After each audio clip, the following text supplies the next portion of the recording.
So welcome back to All This Math. This is Professor Parker, and for today's lesson, we're going to get into solving and graphing inequalities. Solving and graphing inequalities. So if you're covering this in your class, tune in because I'm going to break this down step by step. All right, so now, this inequality, notice it's not an equation because it doesn't have an equal sign, right? It has an inequality sign, right? This inequality has a lot going on. We got parentheses on the left side, parentheses on the right side. We got an X on the left side, we got an X on the right side. We got, numbers written juxtaposed or adjacent to parentheses, which means we're going to use the distributive property at some point. It's just a lot going on. We got negative signs, we got plus signs. It's a lot going on, but we're going to work on this one step at a time. One step at a time. So don't let it intimidate you, all right? So look, let's first thing, get rid of the parentheses, all right? Get rid of the parentheses. So if we get rid of the parentheses, we do that through use of the distributive property. So these parentheses, we get rid of these by doing 3 times x and 3 times -2. Now what I'm breaking down for you is a process that you can use with any problem that looks like this, whether it's an equation or an inequality. So we do 3 times x, and that product is 3x. We do 3 times -2. Don't forget to multiply by the other term in the parentheses. A lot of people do that. Don't make that mistake. 3 times -2 is not +6, it's -6. Then we got -1. Now also notice this 3 don't got nothing to do with this -1. I've seen that a lot in my career. People getting carried away with the distribution. They want to give the 3 to everything, right? You only give the 3 to the x and to the -2, not to the -1. Then you bring the less than sign down, bring the 2 down. Now also this 2 does not get multiplied by x and 6, only the -5 does. All right, so we're going to do -5 times x, -5 times 6. So we got -5x and we got -30. All right, so look, the parentheses are gone now. All right, that's what I recommend we do. Get rid of the parentheses first. We didn't have to do that first, right? We could have did something with this -1 or with this +2, but I chose to get rid of the parentheses first. All right, so now I want to combine like terms. That's what I'm going to do next. So on the left-hand side, there's no need for me to have a -6 and a -1, right? I can combine those into one number. That's called combining like terms. They're like terms because they're both constants or they're numbers, right? Whether they're negative, positive, fractions, whole numbers, square roots, cube roots. Numbers are just numbers. You can combine those. You know what I'm saying?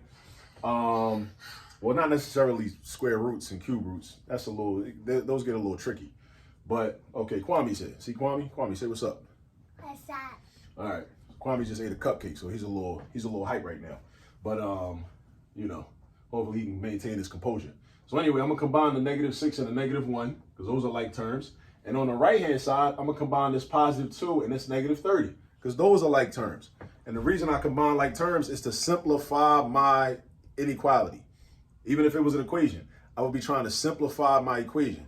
But because it's an inequality, I want to simplify it. I got too many terms. There's no need to have all these terms. I can just combine stuff and put stuff together. So then I'm gonna have 3x minus 7 is less than, let me see, -5x minus 28. So 3x minus 7 is less than -5x minus 28. Bro, you gotta chill, bro. You gotta chill. You gotta chill, bro. Get the crumbs off your face, good brother. Come on, man. Anyway, so 3x minus 7 is less than -5x minus 28. All right, so now we got x's. We simplified a lot already, right? Now we got a 3x and we got a -5x. 3x and a -5x, right? So I got too many x's. So what I'm going to do is I'm going to transpose. Transpose. Transpose is when you move terms from one side of an equation or inequality to the other side of the equation or inequality, right? Well, that's what we do. So watch this. I'm going to rewrite this, and then I'm going to explain what I did, right? I'm going to rewrite it as 3x plus 5x is less than 7 minus 28, right? And I can do that because look what I did. I moved this -5x from the right side to the left side, from the right side to the left side, and the sign got to change. You can't just move stuff around just like that. You got to also change the sign. You got to also change the sign. So the -5x turns into a +5x. The -7 moves to the right, it turns into a +7. -7 turns into +7, right? So then we got like terms together, right? So on the left-hand side, I got X terms together. So I can combine those because they're together on one side of the problem. On the right-hand side, I got constants. Constants are numbers that are not connected to variables. That's a term we use in mathematics to describe those values. 7 and negative 28 are constants. So now I could do 3x plus 5x. That's going to give me 8x. And then bring that down. And then I got 7 minus 28, which is negative 21, right? Now, to get x by itself, I need to get rid of this positive 8, right? So the way I get rid of the positive 8 is through division. How do I know I'm supposed to divide, though? Because when I want to get rid of stuff, when I'm solving equations or inequalities, I always do the opposite operation from what that thing is doing. I'm doing the opposite operation from what that thing is doing. 8x means 8 times x. So the 8 is being multiplied. That's what's happening. The 8 is being multiplied, right? So ask yourself, what's the opposite of multiplication? It's division. So we're going to do divided by 8 and divided by 8. Now, I know a lot of people, a lot of students would say this. They would think, oh, negative 28 over 8. 8 don't go into 21 evenly, or 8 doesn't divide into negative 21 evenly. So I must have did something wrong. No, that's not necessarily true. It don't mean that you did anything wrong, right? It just means that this is just how this problem works out. So x is less than negative 21 over 8. And notice I do not change the direction of this inequality sign. I do not flip it. Why don't I flip it? Because I divided by a positive number. I divided by a positive 8. You only flip the inequality sign when you divide by a negative number. Bro, you drawing now. Stop doing that, man. So look, x is less than negative 21 over 8, right? X is less than negative 21 over 8, right? So now, this is our solution. That means every number that's less than negative 21 over 8. And you know what I want to do? Negative 21 over 8 is an improper fraction. I want to rewrite that as a mixed number so we can kind of get a better idea of what that is. So I'm going to treat it like a positive, though. And then I'm going to just put the negative sign on the answer, right? When I convert it to a mixed number. When I convert it from an improper fraction to a mixed number. So I say, how many groups of 8 can fit into 21? 2 full groups of 8 can fit into 21. So that's also like saying x is less than, and it's going to be negative. And then I got 2. And so that's going to give me 16. 2 full groups of 8 gives me 16. The difference between 21 and 16 is 5, right? So 5 is my numerator. And then I keep the denominator. So I got 5/8. So because this is 5/8 of another whole group of 8, right? It's 5 out of the 8. That's what's left over, right? So this is the same thing as negative 2 and 5/8, right? So we can look at this answer either way, negative 21/8 or negative 2 and 5/8. Now, how do I graph this, right? Now, what I want to do is I'm going to put a 0 right here, put negative 1, negative 2, negative 3, negative 4, put a positive 1, a positive 2, positive 3. This is my boundary point, negative 2 and 5/8. But where is that, right? On the number line, this number right here is in between negative 2 and negative 3. That's where it's at. It's in between negative 2 and negative 3. It's in here. It's in here. Now, 5/8 is a little bit more than halfway because 4/8 would be half of, right? Half of the whole thing, 4/8. Because 4 out of 8 equals 1/2.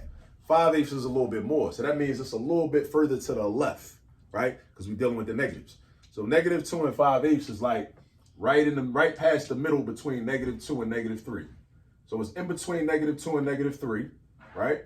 But it's before you get to negative 3. Now, should our circle be empty or should it be shaded in? Should it be empty or should it be shaded in?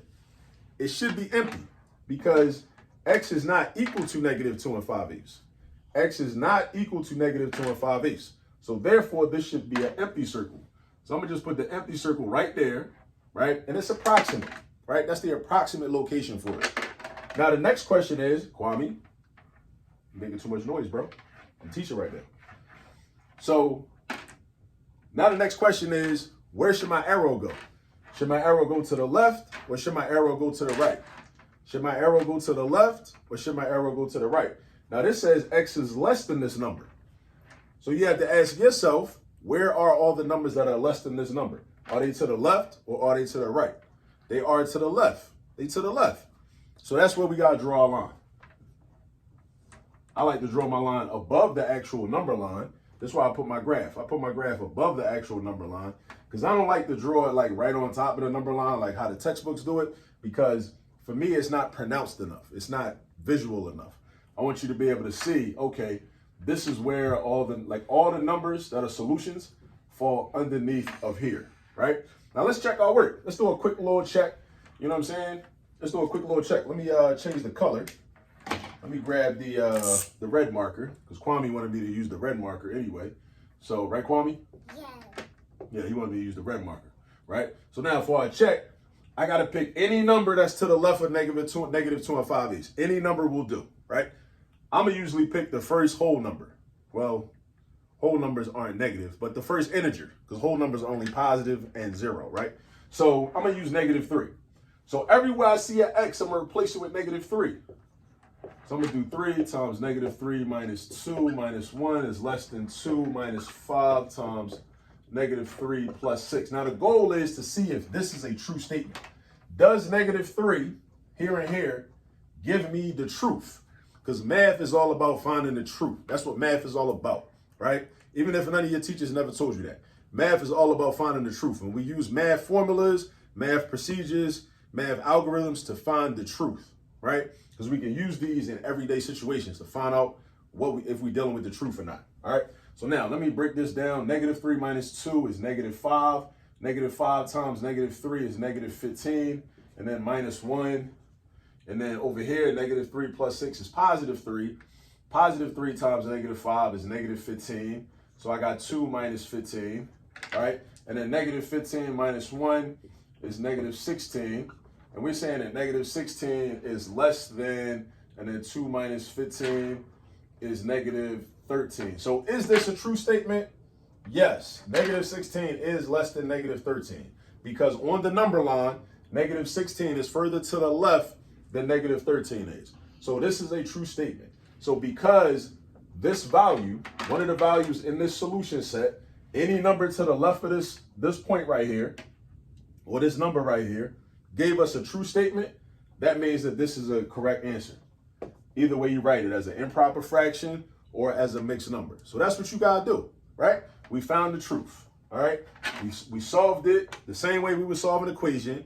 We isolated the variable by itself, but just keep in mind that this is not the single answer. This means that any number that's less than this is an answer. There's an infinite number of answers. It could be fractions, it could be integers, whatever. But there's an infinite number of answers. This goes on all the way to -infinity. You know what I'm saying? Matter of fact, let me rewrite this in interval form, right? Might as well, I mean, just because we got time, right? So every number from -infinity to this number right here is a solution, right? That's why this is called the boundary point, because this is the boundary. It's where we stop at. So we go from -infinity to -21/8, right? Now I put a parentheses next to -infinity because you always put parentheses next to +infinity or -infinity. You always do that. You know what I mean? Now, why do I put a parentheses next to -21/8? Because x is less than -21/8. X is not equal to -21/8. It's not equal to that. All right? So that's that. That's interval notation. This is part of set builder notation. And this is our graph, and this is how we checked it. We checked it, we know that it's right because one of the answers in this solution set gave us a true statement. All right, so that's about it for that. Definitely practice problems like this. Don't shy away from problems that look like this. Get more practice with them so that you can become more comfortable with them. All right, I'll see you next time. Peace.